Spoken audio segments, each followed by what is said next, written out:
Hi guys, welcome to Screen Guru. So here I am with a new video that is class 11 of English vocabulary series. So let's start it on a positive note. Searching for happiness is the only true sorrow. So guys, you must be feeling that it is not a positive one, but yes, it is a philosophical concept and it is also true in your daily life. If you are searching for happiness, if you are searching for satisfaction, that if you achieve a particular goal, if you achieve a particular position, only then you will be happy. Then you will never be happy. Trust me, guys. Whenever you will reach that position, whenever you will reach that success, which you are dreaming of now, at that time you will find any other goal or any other you will perceive any other dream. अगर आप एक position समझ लो bank की, आप bank की कोई clerical exam आपको crack करनी है, आपने क्रैक कर ली तो आपको पीओ बनना होगा, पीओ बन गया तो आपको सीईओ बनना होगा, आपको हर बार ऊपर चढ़ते रहना होगा, right. And if you determine that happiness will only be achieved only on that position, then it is not ever possible in your whole life, right? So you have to find happiness in the moment you are living now. You have to find the happiness in the journey you are pursuing as an aspirant of different exams, as an aspirant of your career, as a person who is living. You have to find the happiness in each and every moment, in each and every moment you do. If you are studying, then find happiness in that, find satisfaction in that, find peace in that. Just enjoy each and every moment. So that is what our positive quote says. So let's move on. The first word is equanimity. There is a sense of equanimity in him. It means there is a sense of calmness in him. Equanimity, आपको ऐसे बोलते वक्त आपको ऐसे महसूस होगा ना, थोड़ा शांत शब्द है. It means थोड़ा साउंड इसका ऐसा पीसफुल है. It sounds peaceful, right? So it means calmness. ऐसे आप थोड़ा रिलेट करते किया करिए. जब आप कोई भी वर्ड प्रोनाउंस कर रहे हो तो आपको पता चलना चाहिए कि this is negative, positive, what kind of vibes it is giving. Whenever I am reading this word it gives me peaceful vibes. So it means there is something related to peace, that is calmness. Second is inured. Inured means accustomed to something specially unpleasant. Accustomed means to खुद को ढाल लेना, ठीक है. accustomed का meaning आप हिंदी में कैसे समझ सकते हो? खुद को ढाल लेना, unpleasant. It can be taken as a negative word too. The thief accustomed himself to unpleasant conditions. ऐसा भी बोल सकते हो आप, right. So the thief inured to weather conditions. Inured मतलब unpleasant weather condition. तो उसने खुद को ढालने के बजाय उसने ये गलत चीज़ों में उसने खुद को ढाल लिया, वैसा मीनिंग हो जाएगा, ठीक है. So that is what is meant by inert. Accustomed to something specially unpleasant. You can take it also in a positive way. Positive में भी ले सकते हो आप, जैसे कि the traveller inured himself according to the environment. मतलब जो भी ट्रैवलर था वो हर एक एनवायरनमेंट में चेंज होगा ना. जैसे कि गर्मी के इलाके में जाएगा तो उसने अकस्टम कर लिया, अनप्लीजेंट वेदर को उसने खुद को ढाल लिया वो एनवायरनमेंट के हिसाब से. So that would be inured. It can be used as a positive as well as a negative. Next word is implausible. Implausible means not seeming reasonable. The reason you are giving seems implausible. ठीक है. implausible मतलब जो reasonable नहीं लगता है यार, मतलब ऐसे बेकार की बात है, फेक बात लग रही है. आप जो भी रीज़न मुझे बता रहे हो वो फेक लग रहा है, तो उसे आप क्या बोलेंगे? The reason which you are giving me is implausible. That is how you will use this word in a sentence. Fourth is dubious. dubious means not to be relied upon.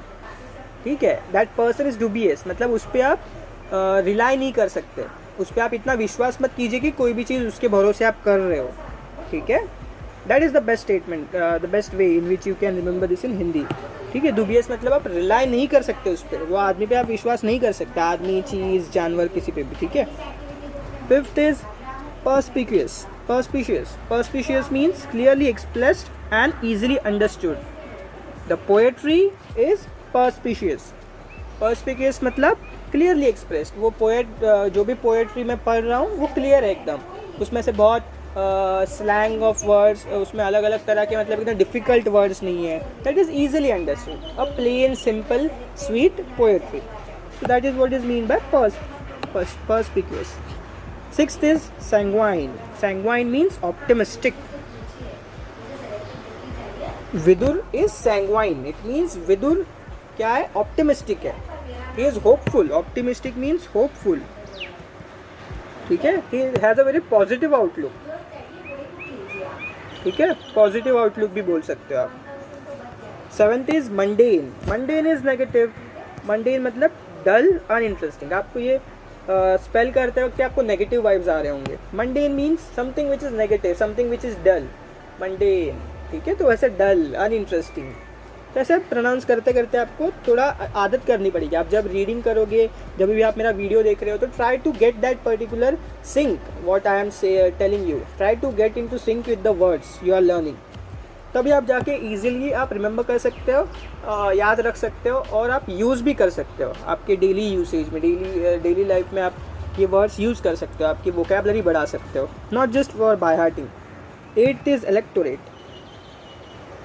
The leaders took care of the electorate. It means people who can vote in an election. मतलब election में जो भी vote करने वाले थे, 18 से ऊपर जो भी वोट कर सकते हैं, वो इलेक्टोरेट का लीडर्स ने ख्याल रखा, पॉलिटिकल लीडर्स ने। बाकी सब जो एकदम छोटे बच्चे वगैरह, उनको कोई भाव नहीं दे रहा था, जिनका वोटर कार्ड वगैरह नहीं बना उनको नहीं भाव दे रहा था। ओके, ऐसा मतलब उसका मतलब बनता है। तो electorate means those people only who can vote in an election. There are certain conditions ना, आप वो जगह के रहने वाले होने चाहिए, आप इंडियन नागरिक होने चाहिए, आपकी एक पर्टिकुलर एज क्रॉस होनी चाहिए। तो वो पर्टिकुलर जो पीपल होते हैं जो ये सब एलिजिबिलिटी कंडीशंस पास करते हैं, उनको कहा जाता है electorate. 9th is delectation. Delectation means pleasure और and delight, something which is enjoyable. This is a very positive word, delectation. I feel delected. It means I feel pleasurable, I feel delightful, I am enjoying the moment. ठीक है, मतलब कोई picnic पे गए हो तो आप बोल सकते हैं I feel delected. ठीक है। 10th is appalling. Now appalling is a very extreme negative word. That incident was appalling. मतलब पर्टिकुलर जो एक्सीडेंट हुआ, जो भी इंसिडेंट हुआ किसी के लाइफ में, मतलब आपने कोई इंसिडेंट विटनेस किया, तो दैट वाज कॉजिंग शॉक और डिसमे। ठीक है, that was a very extreme kind of incident that gave you extreme shock, मतलब शॉक लग गया आपको, या फिर इसमें मतलब बहुत बुरा, saddening, that was a saddening experience. So what you will say, what you will use the word, that is appalling. 11th is apprehensive. Apprehensive means anxiety or fear that something bad will happen. ये आपने novels में वगैरह पढ़ा होगा ना, जब एक character दूसरे कैरेक्टर पर बोलता है why are you so apprehensive, या फिर आपने हॉरर मूवी देखी होगी ना, हॉरर मूवी से रिलेट करो। हॉरर मूवी में पता है हर बार एक जो हीरो होता है, he is quite apprehensive, like hero heroine अगर उसमें होगी तो हीरो को या फिर हीरोइन को, जो भी मेन कैरेक्टर है, उसको पहले से ऐसा लगता है हाँ कुछ अभी बुरा होने वाला है, कुछ मुझे हलचल लग रही है, कुछ बैड वाइब्स आ रहे हैं, राइट। सो हॉरर मूवी से इसको आप रिलेट करोगे ना, तो आपको पता चलेगा कि that is apprehensive, that you have that anxiety or fear that something bad will happen. ठीक है, आपको मतलब पहले से नेगेटिव वाइब्स आ रहे हैं, आपको पहले से मतलब डर लगना शुरू हो गया। ये अपने हॉरर मूवी में आपने बहुत बार विटनेस किया होगा। तो you can use this word apprehensive quite frequently in horror movies, in that kind of scenes. 12th is superfluous. Superfluous means unnecessary, being more than enough. Super मतलब ज़्यादा ना, सुपर मतलब something which is more than enough, तो ये sign use कर सकते हैं, more than. ठीक है, super means something which is more than enough, मतलब अगर आपको नॉर्मल किसी इवेंट में आप जा रहे हो तो भी ज़्यादा कुछ मेकअप कर लिया, बहुत दिखावा करने के लिए कुछ ज़्यादा ज्वेलरी पहन ली, कुछ दिखावा करने के लिए बहुत महंगे मटेरियल चीज़ें आप लेके गए, जैसे कि वॉच एकदम महंगा 10-15 लाख का वॉच पहन के गए वगैरह, शो ऑफ करने के लिए, so that is superfluous, that person is superfluous. It means he is showing off. Showing off से भी आप बता सकते हो, you can understand it as showing off. 13th is dote. Dote means adore or admire. This is a positive word. I dole him, I dole her. It means I admire her, I adore her. Admire मतलब कोई ideal, जैसे कि किसी चीज़ को praise करना.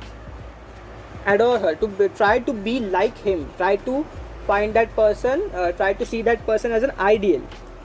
ऐसा आप समझ सकते हो डोल को. 14th is succulent. The mushrooms were succulent. It means they were tender, juicy. Mushroom की जो भी सब्जी मैंने खाई वो टेंडर थी, जूसी थी, टेस्टी थी. ठीक है, सो दैट इज सक्यूलेंट, मतलब जूसी, कोई भी चीज़ जूसी हो ना उसको सक्यूलेंट बोलते हो आप.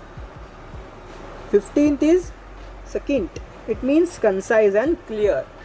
कंसाइज मतलब छोटा, क्रिस्प, क्रिस्प आप बोल सकते हो. The answer was succinct. It means the answer was crisp and clear, मतलब बहुत ज़्यादा ऐसा बढ़ा के नहीं लिखा था। जो भी ब्रीफ में आंसर कहा गया था वो 4-5 लाइन में उसने क्लियर और क्रिस्प रखा। जितना पूछा गया उसका आंसर एकदम क्लियर फॉर्मेट में दिया, तो उसको आप क्या बोलोगे, सेकेंड। चलिए अभी होमवर्क पे बढ़ते हैं हम। आपके पास 5 वर्ड्स है, थोड़े डिफरेंट वर्ड्स है इस बार, थोड़े different in the sense these are kind of a difficult or a challenging words.